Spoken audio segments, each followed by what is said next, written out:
Me. Hello all.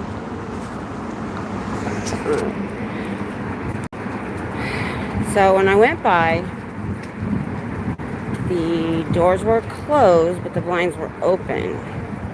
And I was going to try to go live a little later while I was walking. We'll see. If they're closed when I get there, then I know they're watching. Or somebody was watching my pit stop. Let me know if this is less shaky than when I carry the tripod. I have it in my hand, hoping it'll be less shaky. Don't know if it will be, because I'm not a very less shaky person. Hi, I see somebody's here. Hello. Good to see you. So I was in the middle of listening to Serge's letter to Neil Gaiman. Oh, the doors are open. They weren't open when I went by. That's weird. That's really weird. Why would they open them when it's getting colder? Right, I'll have to read chat when I get there. Hello. Man, I would not want to be sleeping outside today. It's actually not freezing yet. Alright, so let's see. What should I hit him with? Stats.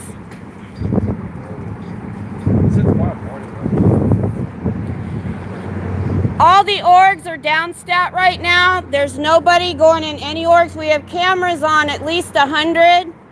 And no, you guys have more people going in than all of them. Got them. It looks different in there. Oh, I know why. Because I usually can't see in the window. Because I'm here during the day. Alright, what do we got going? Let's see. Oh, they're pretty slow today. They got the cafe closed. Let's see. How long is it going to take them? There was only one person at the desk. So they only got 2 people working the blinds. So they're slow. I think I'm going to set up on the corner tonight. Because I get a lot more people coming around that corner. So I think I'm just going to set up over here. Let's see. Oh, slow. But it's nice. I've never been able to really see inside much. I'm not here this late. Or I'm already set up. Way to Happiness. I want to look at that book. I'm not going to buy one. See if I can find it online. Just curious. Yeah, we're almost done with Dianetics. Scientology Enterprise. Oh, World Institute of Scientology Enterprises. Bringing stability and expansion to any organization.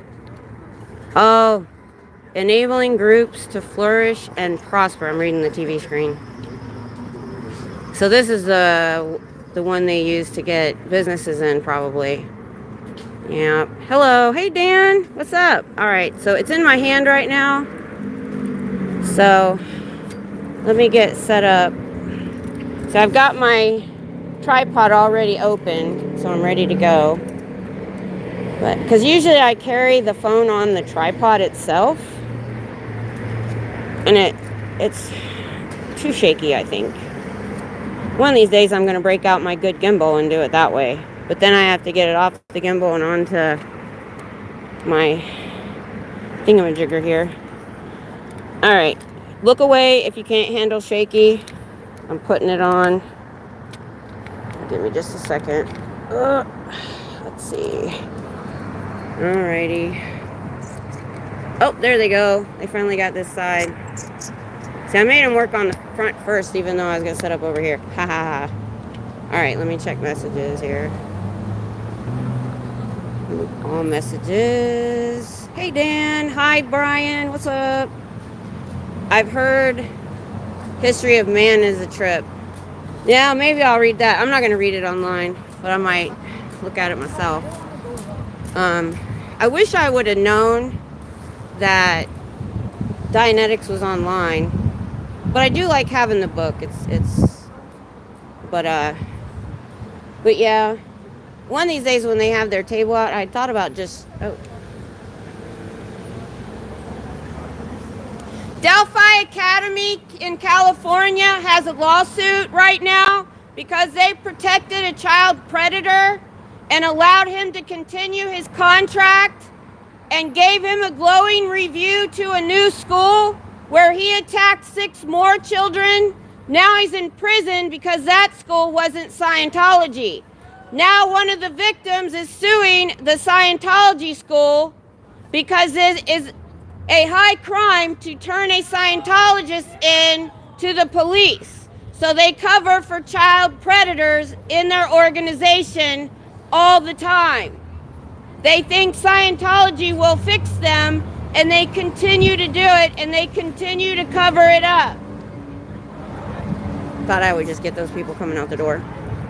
That's what I've been harping on, because A, you can find it online. I mean, I searched Delphi Academy, didn't even put the state.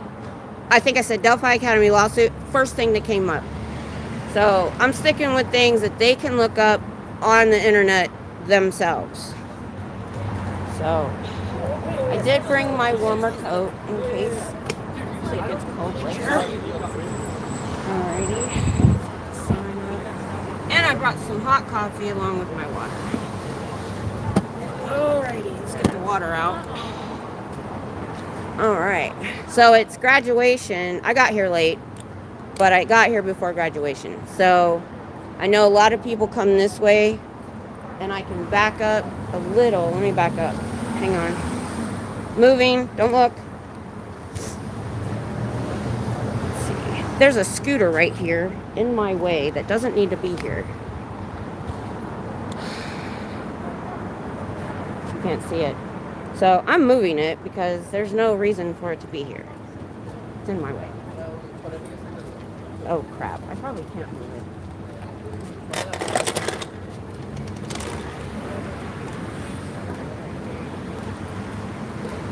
Alright, that's better. Now I can back up a little, because I don't want to block people, you know, on the sidewalk. Hang on. Alright, got that moved.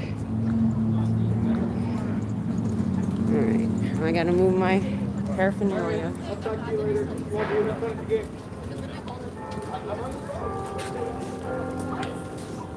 Alright, there we go.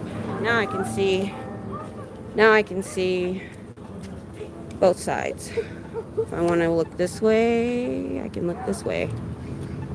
There's no wind tonight, so I don't have to worry about exactly where I'm at. So how's everybody tonight? Someone explained to me why we have toll roads and people don't want to do speed limit for no reason. Drives me crazy. I'm paying to be on the road. Yes, I get road rage. I do. I can't help it. That's my kryptonite. I'm not a speeder, but I'll be darned if I can't do the dang speed limit on when there's 2 or 3 lanes of traffic and it's 80 miles an hour and you're in the left lane doing 70 and you can see 3 cars ahead. There's nobody there, so there's no reason. I'm just saying. I wish I was like Hitzel and I could get on a train to come here and not drive.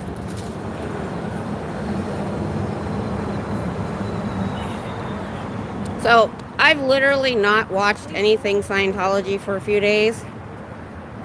So, on the way here, I got caught up on Natalie's show. And I was just listening to Serge's letter to Neil Gaiman when I got here. So, I got to go back and really listen to it better. But from what I heard, I liked it. I liked what he said. Hey, Scooter Mom. What's up? Got here a little late, but I can be late because I have my truck back. Tom finally got his vehicle fixed, if you don't know. So we have been working on that truck, I'm not joking, for over 6 years. We put a new engine in it, all this other stuff, and my truck was not supposed to be his work truck. Well, something was wrong with it that he didn't trust it 2 hours round trip. We turned our truck in on October 1st. We got it back at Christmas, or just after Christmas, I can't remember. Then, the one thing we didn't fix is the heat, because in Texas, you literally only need the heater a few weeks a year. So as soon as I got excited that I got my truck back, it went to freezing.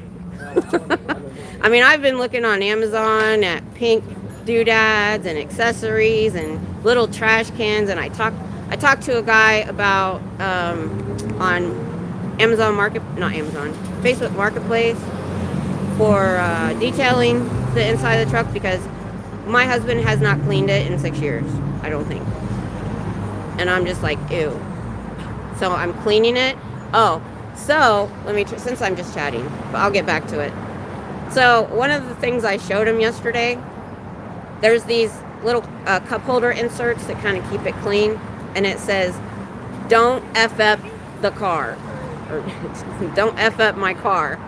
And I showed that. They're pink. I showed that to him. I said, so once it's definitely my truck, he's not going to mess it up. So, so he's taking his truck tonight, even though I don't think it's supposed to get to freezing. He gets a little bit of heat. The heater core is a little bit clogged. So he gets a little bit of heat, but it doesn't blow forcefully. So when it's below freezing, no, he'd freeze. And he can't defrost the windshield when he gets off work. So I did buy him one of those windshield covers that goes on the outside and mirror covers, and it hooks in the door so that if it snows or ices, you can just pull that off and you don't have to scrape. Because we bought scrapes a few years ago, but I don't know where they are. Because literally we've needed ice scrapers maybe 5 or 6 times. It's because it has to rain or be wet and be freezing, and we don't always get that all the time together.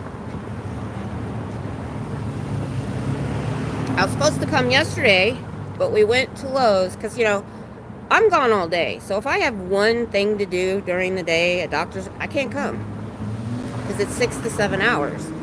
So we had to go to, it was the end of his weekend. We went to Lowe's and got the rest of the stuff for my sign, where I'm going to make it my mission to have this thing done this weekend, to get my sign done. We did forget one thing. So because it's so tall and light, we have these bags we're going to use as like sandbags to put on the bottom of the tripod. But I decided I didn't want sand. I think I'm going to use pea gravel because sand is messy. And we forgot the pea gravel. So, and if Hitzel's watching, I got the new stuff to fix this sign for her because it's a mess. I'm going to completely redo it and give it to her blank and let her write whatever she wants on it. Because I promise, we've been talking about this new sign since March of last year, I think. I told him, I said, if this goes to a year, they're going to think we're nuts. But there was a lot of help I needed from him. The hardest part was we had to make our own top piece to connect because we got it at a thrift store and it was the tripod and has an extender. So we got a piece of PVC pipe to attach the sign to, but I needed it to be flat so that I could put something on the other side.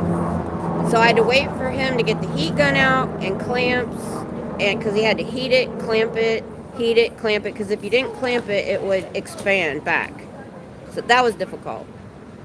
And that he finally got done. That was the hardest part. Now he's got to drill holes in it, put the baseboard on with screws. This thing's going to be massive. It's probably going to be, let's see, as tall as this sign right here. So I think I can get it that tall above my head, except when it's windy. My whole point was I wanted it to be above these cars that are always parked in front of us. So right back here, this is a whole parking lane right here.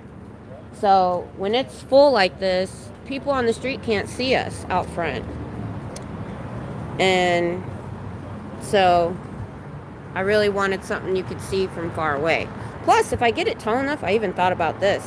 I can attach several signs to it. I just thought about this the other day. I was like, I could have a whole thing of signs.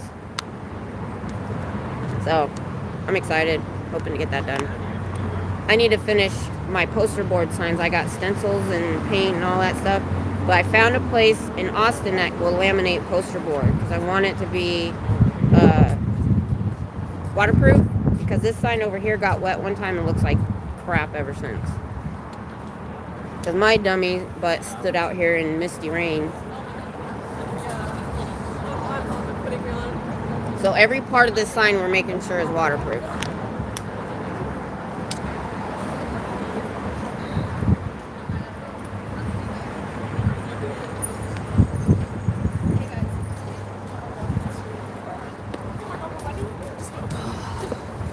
Alright.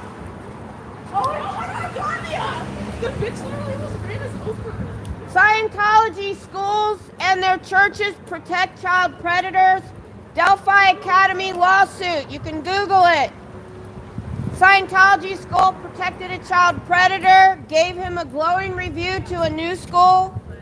He attacked 6 more kids. Now he's in prison because that school was not Scientology ran. It is a high crime to turn a Scientology into the police for any reason, regardless of what you do. And so they cover and protect for predators like Danny Masterson, who's in prison, and the child attacker who's in prison. Only because Scientologists did it anyway and went to the authorities. Hey, Cricket. I forgot my hat. I just realized I forgot my hat. I'm so out of sync, y'all. When I miss too much, I forget. I get confused. Not dumb, determined.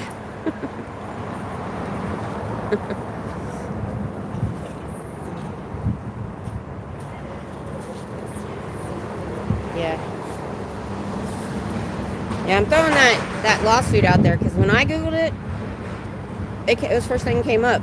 So they can check on their own. When I do my signs, that's going to be one of my signs.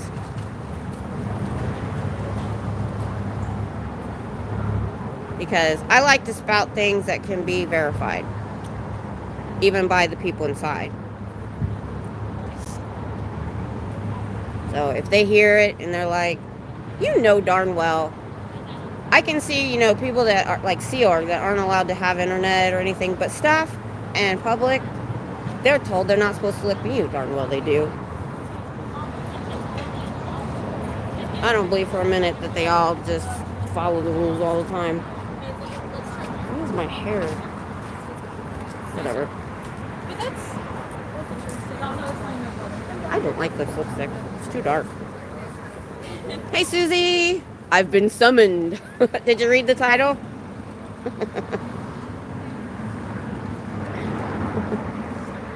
I finally found out I can look up who has given, who's bought memberships and stuff, so that was cool. It changes from 1 hour to the next. Yeah, Scooter Mom, I have noticed your absence. I hope everything's okay. It doesn't sound like it is, but I know how that can be. I'm gonna get back on to that fibro stream I talked about a while back. Hey, Mr. Fraud. I was just saying how other than a couple of streams I watched, I have not watched any Scientology stuff in the last few days.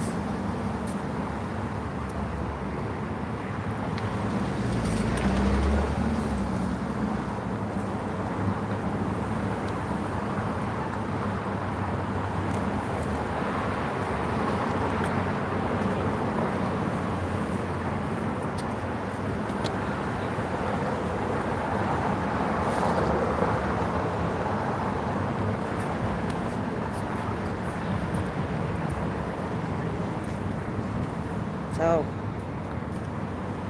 I got my cane out because she got too close. I'm not taking no chances anymore. I put myself in a couple situations that were not smart.